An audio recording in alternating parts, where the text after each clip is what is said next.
Acorde bem informado. Tati Repórter com Igor Ramos. Muito bem, são 8h23, vamos mudar de assunto aqui, falando agora de economia. E temos aqui a honra, o privilégio de contar sempre com a participação brilhante do economista José Rita Moreira. E a gente tem falado muito aqui, né, o assunto do momento também, a eleição nos Estados Unidos. O Joe Biden assumindo a presidência, embora o Donald Trump ainda não tenha reconhecido a sua derrota, mas os Estados Unidos já se preparam para um novo governo.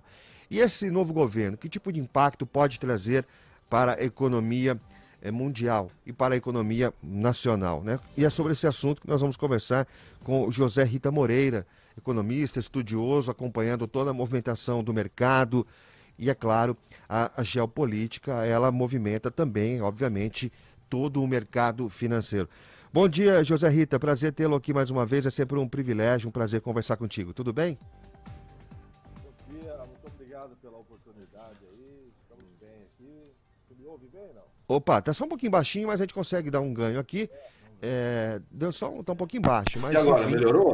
Agora sim. Melhorou. É. Agora a gente vai equalizar aqui para ficar com uma qualidade legal. Vamos mudar a tecnologia. Não, mas tá bom. Então, Tá... vamos tentar esclarecer aí. Eu não sou um especialista em política internacional, mas vamos tentar falar um pouquinho aí.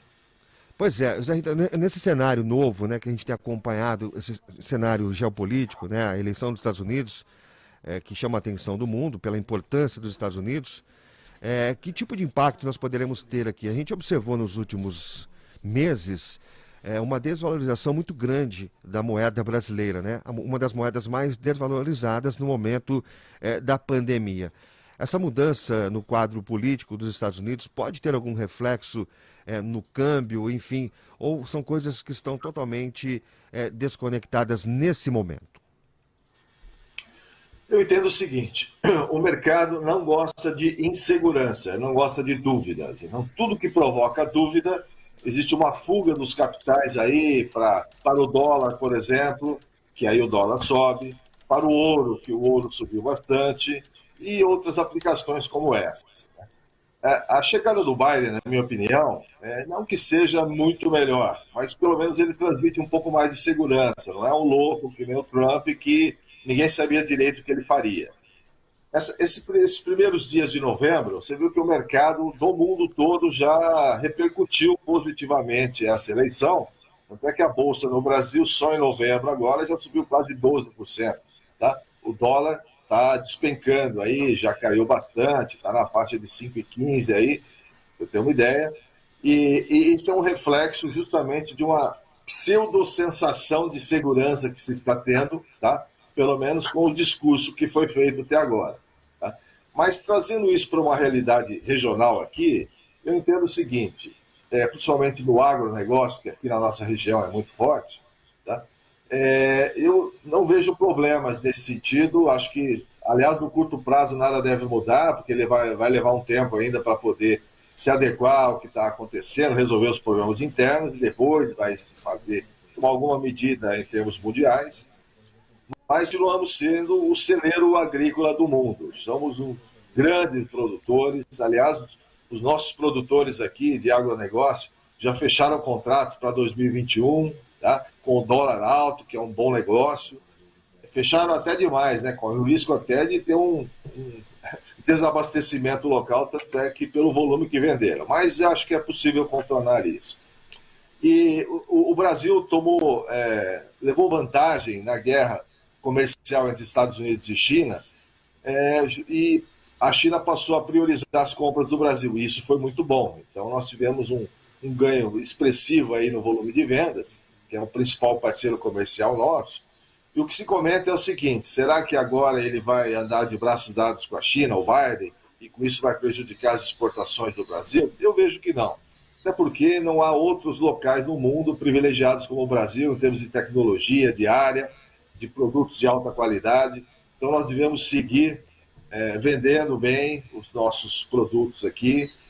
E o que eu vejo também é a possibilidade do Biden voltar ao Acordo de Paris, que tem a ver com sustentabilidade, tem a ver com resíduos tóxicos e principalmente menores emissões. nesse inteirinho, o etanol entra como vitrine, porque ele é um produto de destaque, ele não poluente, tá? Ele já se provou, sem dúvida nenhuma, um grande amigo do meio ambiente, e então ele deve até se aumentar um pouco a participação aí mundial do nosso etanol, o que é muito bom para os nossos produtores aqui na região, né? E o que pode prejudicar? Existe uma grande discussão em cima da Amazônia, né? O que vai acontecer com a Amazônia, que ele vai vir aqui, dar uns palpites aqui, enfim. Então, a produção de carne, talvez, na região amazônica, talvez eles não priorizem comprar a carne que venha de lá, tá? Isso pode ser um problema, mas que se resolve também. Porque existem dois ambientes totalmente distintos, né? Um ambiente de campanha e o ambiente de reação.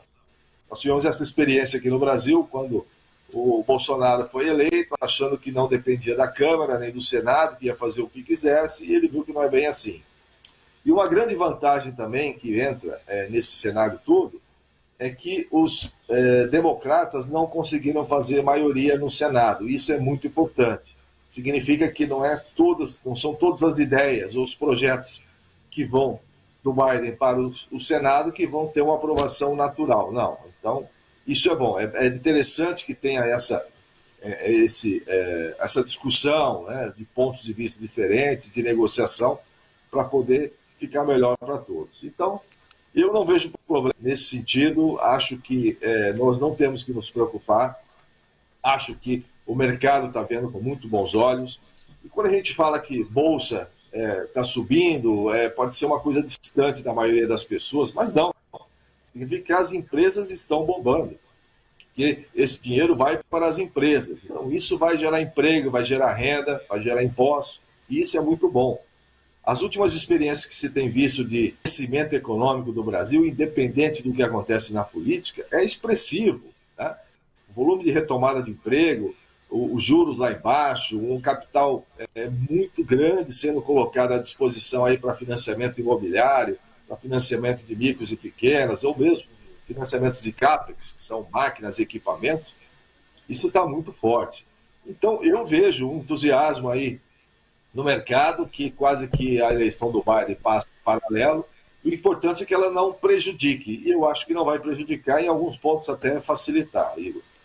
Pois é, Zé, eu quero aproveitar a sua presença aqui, daqui a pouquinho falar sobre Black Friday e também sobre esse fim de ano, né? Nós temos aí o dinheiro colocado no mercado com o auxílio emergencial, mas esse auxílio emergencial ele tem prazo também para terminar, né? E o impacto disso na economia. Mas só para ainda continuarmos tratando da geopolítica, essa mudança de governo nos Estados Unidos e o quanto não é legal brigar com a China, tem alguns dados aqui, e certamente você os conhece, mas eu quero colocar a público aqui para quem não sabe. Dados oficiais do governo brasileiro indicam que entre janeiro e setembro do ano passado, o saldo positivo na balança comercial do nosso país era de 35 bilhões de dólares. Desses, 20 bilhões vinham da China. E naquele momento o Brasil mantinha um déficit pequeno com os Estados Unidos, né, de menos de 400 milhões de dólares. Esse ano agora, com o desabamento da economia americana e barreiras impostas por Trump, o déficit do Brasil com os Estados Unidos superou a marca de 3 bilhões de dólares. E se em 2019 o Brasil exportou 22 bilhões ao mercado americano, o valor caiu para apenas 15 bilhões agora em 2020, né? Já com a China, o caminho foi totalmente inverso. O país aumentou as suas exportações ao mercado asiático, passando de 46 bilhões do ano passado para 53 agora em 2020, mesmo com a pandemia. E o saldo positivo do Brasil com os chineses, assim, passou de 20 bilhões para quase 29 bilhões. Então, se no ano passado a China representava 27% do destino de exportações do Brasil, no período entre janeiro e setembro, essa taxa subiu para um patamar inédito, né, de 33% em 2020. Na prática, significa o quê? Essa guerrinha ideológica, essas bobagens que a gente tem ouvido aí, não contribuem em nada, né, para a economia e para o mercado brasileiro, né, José Rito? Os números provam isso, né? Exatamente. Deixa eu fazer um paralelo com uma empresa qualquer, uma empresa de comércio, uma indústria, que ela tem um cliente que compra 33% do seu produto, tá? Isso não é uma coisa legal. Por quê? Porque se esse cliente balançar, vai me comprometer 33% do meu faturamento. Tá? Então, o ideal é que se dissolva esse faturamento em vários clientes, que se um ou dois me der problema, não compromete o meu volume. Levando esse exemplo para a China, o que acontece? Provoca até uma certa acomodação, já que a China compra tudo, então eu não preciso abrir novos mercados, não preciso ser competitivo, não preciso desenvolver novas tecnologias, processos negociais, porque eu me acomodo nisso. Tá? Então, o fato de ter esse risco da China deixar de comprar num volume tão grande e passar a comprar dos Estados Unidos, é claro que acende um alerta, mas nada que não se consiga resolver. Não pode ficar dormindo em berço esplêndido achando que está tudo certo. Se houver um esforço, tá, tanto de negociação com a própria China, ou outros países asiáticos, ou mesmo Europa, ou, enfim, tem vários destinos possíveis para os nossos produtos aí, que até então estamos acomodados, considerando que a China nos compra aí 1/3 da nossa produção. E, na prática eu vejo isso. É um sinal amarelo que acende, mas é perfeitamente possível de reverter, desde que a gente não fique deitados em berço esplêndido esperando que a China resolva o nosso problema. Pois é. José Rita, eu queria aproveitar a sua participação conosco e a sua análise sempre muito certeira sobre a economia. Estamos chegando na Black Friday, né? Existe uma grande movimentação e a gente vem num período de pandemia ainda, não estamos em pós-pandemia, né? Embora algumas pessoas já estejam falando isso, né? Estamos numa fase de recuo da doença, aguardando vacina, mas estamos vivendo a pandemia ainda. Mas é claro, a economia está se reaquecendo novamente. E a Black Friday é considerada crucial para muitos setores da economia, o comércio, obviamente. O que você espera nessa Black Friday? De fato, nós veremos os consumidores ávidos por compras ou ainda muitas pessoas preocupadas com o cenário que vem por aí? Considerando principalmente, José, que o auxílio emergencial, que despejou muito dinheiro no mercado, né, e fez com que o consumo aumentasse, ele tem prazo para terminar, né? Embora o Congresso esteja tentando aí prorrogar, mas sem grandes chances de êxito. O que paralelo você traça aí entre esse momento em que há um pouco de dinheiro circulante, a chegada de promoções como essa do Black Friday, que é quase que um Natal antecipado, né? E o próprio Natal, que já está aí batendo as portas e muitos comerciantes, inclusive, aguardando com muita expectativa para recuperar tudo o que foi perdido nesse período de pandemia, especialmente Dia das Mães. Muito bem. Sobre auxílio emergencial, eu acho que ele chegou em um momento em que a água estava batendo no pescoço, não tinha como, as pessoas teriam sérias dificuldades de se manter, de se alimentar, de pagar contas básicas, e ele veio numa hora excelente, e isso ajudou bastante essa trava de queda na economia, ela se manteve inerte por algum tempo e agora volta a crescer, mas ela tem um prazo de validade, né? Até porque, independente de questões políticas, o governo não pode gastar algo que ele não tenha receita. Então, se ele continuar pagando, ele pode até receber um impeachment, porque ele não tem arrecadação suficiente para manter esse tipo de coisa, sabe? Na minha opinião. Tá? E para o trabalhador também, para as pessoas em geral que receberam esse auxílio emergencial, não pode se acomodar ele também, né? A gente está vendo que o mercado de trabalho está contratando, tem muita coisa acontecendo, então não pode ser. Vocês já perceberam que eu sou contrário a comodismo, né? Tudo que é comodismo incomoda. Então, as pessoas também não podem achar que a panaceia realmente é essa, auxílio emergencial, e que nunca mais preciso fazer nada. Não, então eu acho que tem que voltar ao mercado de trabalho sim, tem que produzir, tem que ganhar o seu próprio dinheiro e desta forma, tá, ter renda suficiente para poder fazer os seus pagamentos, suas compras e até Black Friday, por que não? Né? Eu acho que, falando de Black Friday este ano, eu acho que não deve ser volumosa quanto em outros anos, até porque o dinheiro em circulação também já é menor. E esse novo normal aí do home office também, as pessoas ficando mais em casa, descobrem que precisam de mais coisas em casa, coisas de tecnologia, então essas compras também acho que vão se sair bem, mas nada assim surpreendente. É claro que as empresas ainda têm volumes que não foram vendidos aí, que se esperava vender, então tem estoque sim de produtos, e esses estoques devem ser colocados aí num preço bem interessante para as pessoas. Então, sim, a Black Friday vai ter um movimento importante para a economia nessa época, agora no final de novembro, mas eu acredito que vai ser menor do que o ano passado, tá? Até porque as circunstâncias são outras, né? E insisto, eu acho que as pessoas, o auxílio emergencial foi muito importante, foi oportuno, mas acho que chega, acho que é hora de voltar para o mercado, correr atrás. É claro que aquelas famílias que não têm outra forma vão ter que ser subsidiadas de alguma maneira, mas o ser humano, o brasileiro, ele é entusiasta, ele é criativo, ele quer a sua dignidade, né? A sua dignidade é ter o seu próprio dinheiro para honrar seus compromissos e conseguir esse dinheiro através do seu trabalho.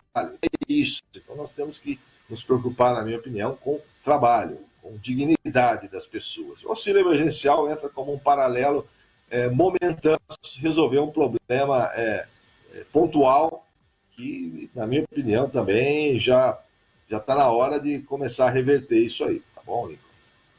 Zé Rita, Zé Fernando Quevenato, prazer falar com você, um grande abraço.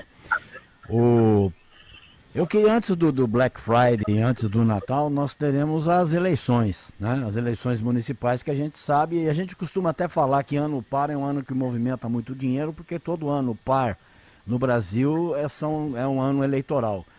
Ora, para prefeito e vereadores como é esse ano, o ano que vem, e daqui 2 anos, 22, teremos eleições gerais, né?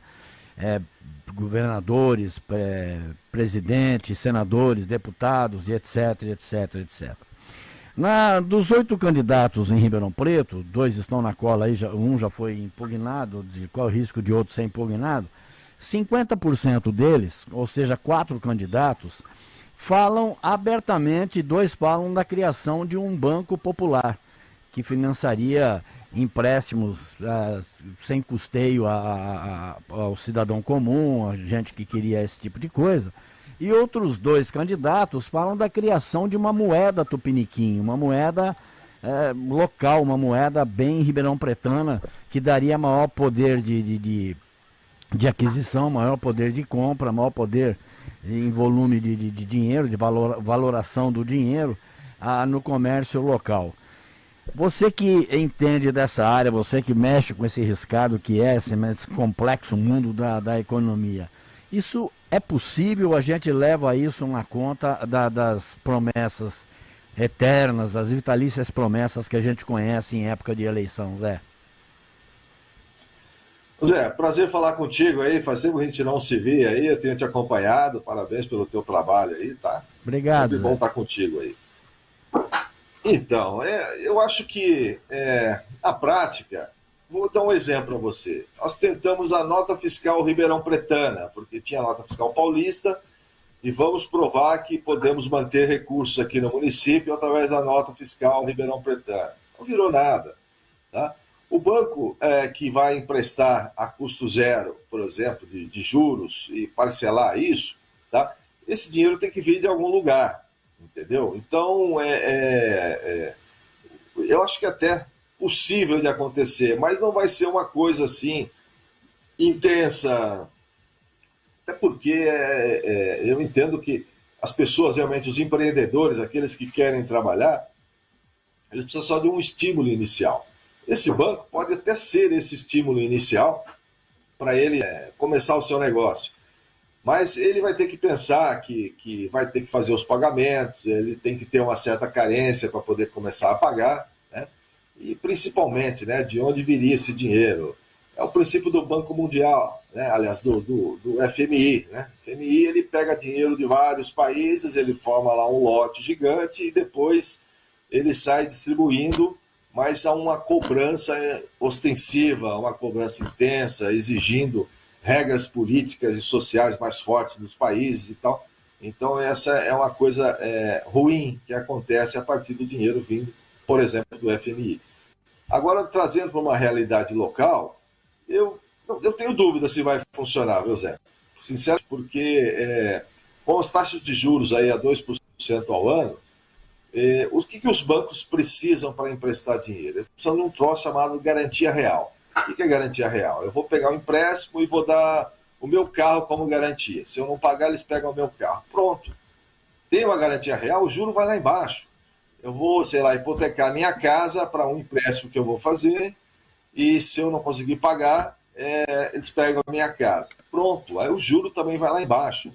O que não pode, o que é caro, é um troço chamado capital de giro. É o dinheiro que eu preciso para pagar fornecedor, pagar empregado, pagar estoque, é o dinheiro que gira, entendeu? Esse é um dinheiro caro, porque eu não tenho onde pegar. Então, se ele pega o dinheiro, por exemplo, para comprar um caminhão, eu vou financiar o caminhão, juros baixíssimos. Ele não pagou, eu vou lá e pego o caminhão de volta. Tá? Então, o capital de giro que é muito caro. E é justamente o capital de giro que eu entendo que o banco local poderia fazer esses empréstimos aí. Tá? Então, eu acho um certo risco aí, pode haver uma inadimplência interessante. E se a pessoa ficar inadimplente, como é que esse banco vai receber esse dinheiro? Vai ser a fundo perdido, vai esquece?